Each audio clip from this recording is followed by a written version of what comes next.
Bonjour à tous et à toutes, j'espère que vous allez bien. Pour ceux qui ne me connaissent pas, je m'appelle Anaïs et j'ai la maladie d'Hashimoto. Sur cette chaîne, je parle beaucoup de la maladie d'Hashimoto, je donne des astuces pour pouvoir soigner la maladie naturellement et je livre beaucoup mon expérience. Et aujourd'hui, je suis très contente de faire cette vidéo pour vous expliquer comment j'ai fait pour arrêter les médicaments thyroïdiens. Pour ceux qui ne connaissent pas la maladie d'Hashimoto, c'est une maladie auto-immune où le système immunitaire attaque la glande thyroïde. Et cela a pour effet qu'il y a une sécrétion insuffisante d'hormones thyroïdiennes. C'est pour cela que certains patients peuvent se retrouver en hypothyroïdie. Pour information, on peut également faire face à l'hyperthyroïdie lorsqu'on a Hashimoto au tout début de la maladie. J'ai déjà fait une vidéo au sujet des maladies de la thyroïde, donc je vous invite tout simplement à aller la voir parce que je donne beaucoup plus d'informations à ce niveau-là. Et j'explique également les différences entre toutes les maladies thyroïdiennes parce que malheureusement il n'y en a pas qu'une. Je vais commencer cette vidéo en vous donnant un peu mon expérience et ma relation avec le médicament et après je vous donnerai les éléments que j'ai utilisés pour pouvoir sortir de cette maladie. Pour ceux qui me connaissent et pour ceux qui me suivent, vous savez que j'ai connu énormément de symptômes. J'ai vraiment pas vécu des moments simples avec cette maladie et au fur et à mesure du temps, j'ai réussi à sortir des symptômes. Ça ne veut pas dire que pour l'instant je suis à 100% guérie parce que de toute façon on ne guérit pas de la maladie d'Hashimoto, c'est une maladie qu'on garde à vie. Donc il peut y avoir des rechutes, c'est pour ça que j'emploie souvent le mot de rémission parce que pour moi ça a été un véritable cas de rémission dans le sens où au tout début lorsque j'ai vraiment expérimenté les premiers symptômes de la maladie, je me suis retrouvée à ne plus pouvoir marcher, à ne plus pouvoir voir correctement. Certaines personnes qui se retrouvent absolument avec aucun symptôme et d'ailleurs ils ont énormément de chance. Et à contrario, il y a d'autres personnes qui se retrouvent comme moi avec beaucoup de symptômes. La première vidéo que j'ai partagée sur ma chaîne a été une vidéo où je partageais mon témoignage sur mon expérience avec la maladie d'Hashimoto. Donc pour ceux qui ne me connaissent pas, pour ceux qui ne connaissent pas la maladie d'Hashimoto, je vous invite à aller voir cette vidéo. Pour moi, j'ai pas envie de reparler de tous les symptômes auxquels j'ai été confrontée. Pour l'instant, j'ai vraiment envie de me focaliser sur le fait que j'ai enfin pu arrêter les médicaments. Tout commença en février 2019. J'ai expérimenté beaucoup de symptômes, etc. Et en juin 2019, j'ai reçu mes résultats par la poste. Ensuite, je suis allée voir un endocrinologue pour pouvoir comprendre en fait ce que c'était que la maladie d'Hashimoto, ce que j'avais, pourquoi j'avais eu ça, quelles étaient les causes. Et j'ai été confrontée à une personne qui ne savait pas vraiment m'expliquer. Je pense que je ne suis pas la seule qui est allée voir plein de médecins où les médecins disent que ça arrive et parfois ça peut repartir et on ne nous donne pas plus d'informations que ça. Donc moi, j'avais des anticorps élevés à plus de 1000 et j'avais une TSH à 2,67.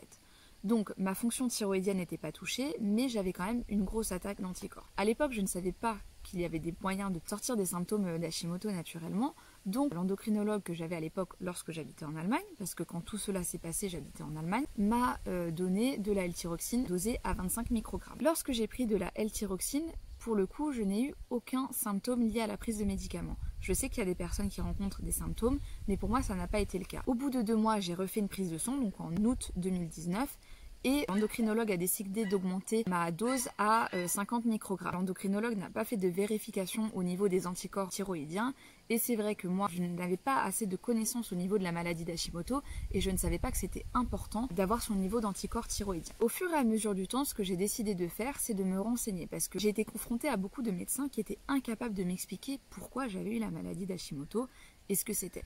Donc ce que j'ai décidé de faire, c'est tout simplement de me renseigner. J'ai lu beaucoup d'études médicales, de livres américains et d'articles américains et en fin de compte, j'ai réussi à avoir une meilleure compréhension de la maladie d'Hashimoto. C'est à ce moment-là que j'ai suivi le protocole de 90 jours, qui est un livre que je recommande beaucoup. Malheureusement, cet ouvrage n'est pas disponible en français et d'ailleurs, je vous conseille pour ceux qui veulent le lire de ne pas hésiter à envoyer un message sur le site de Isabella Wens pour demander s'il va y avoir une parution en français. Moi, c'est quelque chose que j'ai fait. On m'a dit que ça allait pas être le cas, mais je pense que s'il y a de plus en plus de personnes qui contactent l'équipe de Isabella Wens, peut-être qu'à un moment, avec un peu d'espoir, ils publieront ce livre en français. C'est à ce moment-là que j'ai compris que le régime sans gluten, sans lactose, c'était important dans le cas des maladies auto-immunes. C'est aussi à ce moment-là que j'ai compris qu'il y avait des carences qui étaient assez fréquentes lorsqu'on avait des problèmes de thyroïde. Pour rappel, il y a 3 causes pour lesquelles Hashimoto se développe. La première chose, c'est la prédisposition génétique, donc c'est le fait qu'on a un parent ou un grand-parent, un oncle, une tante, etc., qui a le gène de Hashimoto. La deuxième chose, c'est l'intestin perméable. On le voit souvent lorsqu'on a des problèmes au niveau digestif, etc. Et la troisième chose, c'est les éléments déclencheurs.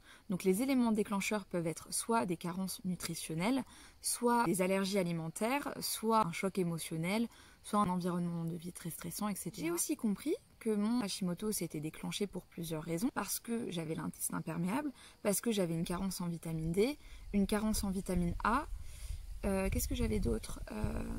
Ah oui, infection à Epstein-Barr, donc la mononucléose. J'avais aussi, je pense, un problème surrénal et j'avais aussi le candida albicans qui est une bactérie intestinale. Et dernière chose hyper importante, j'étais dans un environnement de vie très stressant et j'ai aussi eu un choc émotionnel. Donc au final, j'ai suivi un régime alimentaire sans gluten et sans lactose. Au niveau de mes carences, j'ai réglé mes problèmes au niveau de mes carences. J'ai aussi essayé d'avoir une meilleure approche au niveau de ma gestion du stress et tout ce qui est environnement toxique, environnement anxiogène, je l'évite au maximum. Et je pense que j'arrive à avoir cette approche parce que j'ai aussi beaucoup appris sur moi-même lors de ce processus de rémission. Et au final, à force de faire tous ces efforts-là, j'ai vu mes anticorps TPO descendre jusqu'à 499 en octobre 2019. Donc pour moi, j'étais trop contente parce que je pensais vraiment pas que j'arriverais à les baisser. En janvier 2019, j'ai quitté Francfort, je suis revenue en France pour quelques temps et là, je suis allée voir une endocrinologue qui m'a expliqué du coup qu'on n'aurait jamais dû me donner d'hormones thyroïdiennes parce que ma fonction thyroïdienne n'avait pas été touchée, vu qu'elle était encore dans les normes. Donc au vu de l'évolution, de la baisse de mes anticorps et de la baisse de ma TSH, ce qu'elle m'a proposé, c'est dans un premier temps de réduire les doses et à long terme d'arrêter le médicament. Je m'y attendais vraiment pas du tout, c'était pour moi un accomplissement de tous les efforts que j'avais fait au fur et à mesure des mois et des périodes compliquées par lesquelles j'étais passée. Entre temps, moi j'ai déménagé à Copenhague parce que j'avais trouvé un nouveau travail. Lorsque j'ai écoulé ma L-thyroxine, je me suis un peu retrouvée dans l'obligation de trouver un médecin en fait. Au Danemark, la L-thyroxine n'existe pas. Donc en gros, on m'a proposé de prendre de l'Euthyrox. Et alors là par contre, je sais pas s'il y a des gens qui prennent de l'Euthyrox, je sais que la commercialisation a été stoppée à partir de septembre 2020 en France. Pour le coup, j'ai eu des symptômes, mais vous imaginez même pas à quel point. Donc c'est-à-dire qu'en fait je me suis retrouvée avec des insomnies, donc je ne dormais plus. J'avais des douleurs au niveau digestif et ça franchement c'était horrible. C'était horrible. J'ai eu des nausées, j'avais tellement de nausées que quand je me levais le matin j'avais envie de vomir. Lorsque j'arrivais à m'endormir, je me réveillais dans la nuit, j'avais envie de dormir, ce qui n'aidait pas du tout mes insomnies. J'étais très fatiguée et surtout j'ai eu des ganglions gonflés. Donc je sais pas si on le voit, mais en tout cas j'avais les ganglions qui ont commencé à gonfler. Et d'ailleurs pour ceux qui ont des problèmes au niveau des ganglions gonflés, ce que je vous conseille de faire, c'est de prendre de l'huile de coco, de mettre 3 à 4 gouttes d'huile d'arbre à thé et en fait de faire ça pendant une semaine et ça aide à dégonfler les ganglions.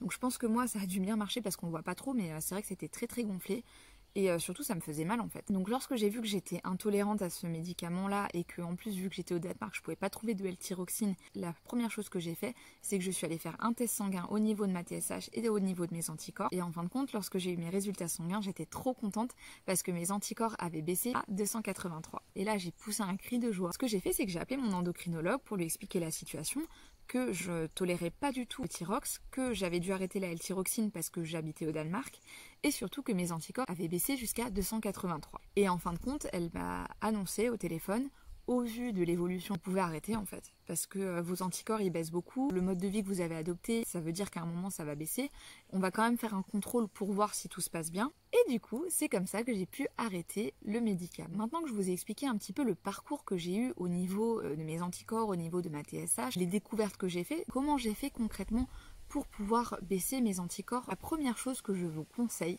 c'est de vous renseigner sur la maladie.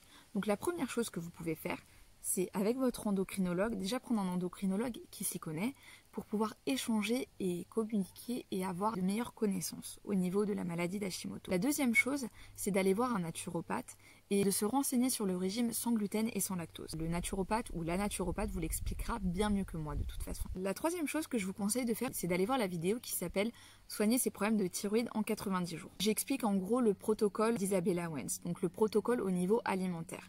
J'ai également mis un e-book gratuit que vous pouvez télécharger, que je remettrai en barre d'informations de cette vidéo, que vous allez pouvoir retélécharger, et je vous conseille de remplir ce e-book. Autre chose, il y a un véritable lien entre la gestion du stress, l'anxiété pour Hashimoto.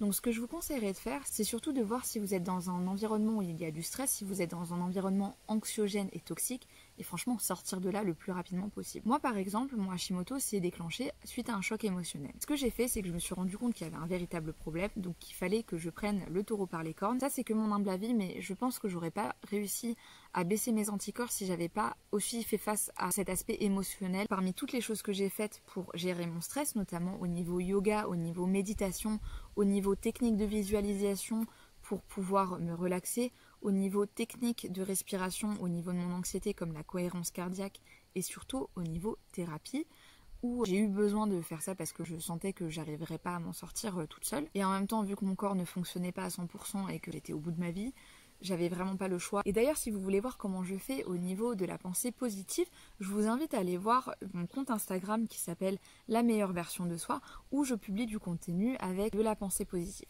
Et c'est vrai que changer mon mode de pensée, ça m'aide énormément à garder le sourire. Ça veut pas dire qu'il y a des moments qui sont pas compliqués. Je suis pas encore sortie d'affaire parce que j'ai encore des anticorps élevés à 283, mais je vais pas lâcher l'affaire et je vais continuer mes efforts pour pouvoir réduire encore plus mes anticorps et qui sait peut-être à long terme sortir d'Hashimoto. Il faut que je fasse attention parce que quand je parle de Hashimoto, comme je dis assez souvent, c'est une maladie qu'on a toute sa vie. Il suffit qu'il y ait un autre truc qui se passe dans ma vie, ou il suffit que je prenne pas assez soin de mon corps, au niveau alimentation, au niveau mental aussi, et je peux avoir une rechute en fait. Je sais pas de quoi l'avenir est fait, mais en tout cas, tout ce que je fais tous les jours, c'est de faire des efforts au quotidien pour pouvoir garder la meilleure santé possible, autant physique que mentale pour moi. Et ce que ça m'a apporté, parce que ça m'a apporté énormément de choses, ça m'a appris ce que c'était que la résilience. J'ai réussi et j'arrive désormais à prendre tous les événements qui peuvent m'arriver, qui sont pas faciles, pour en faire quelque chose de positif.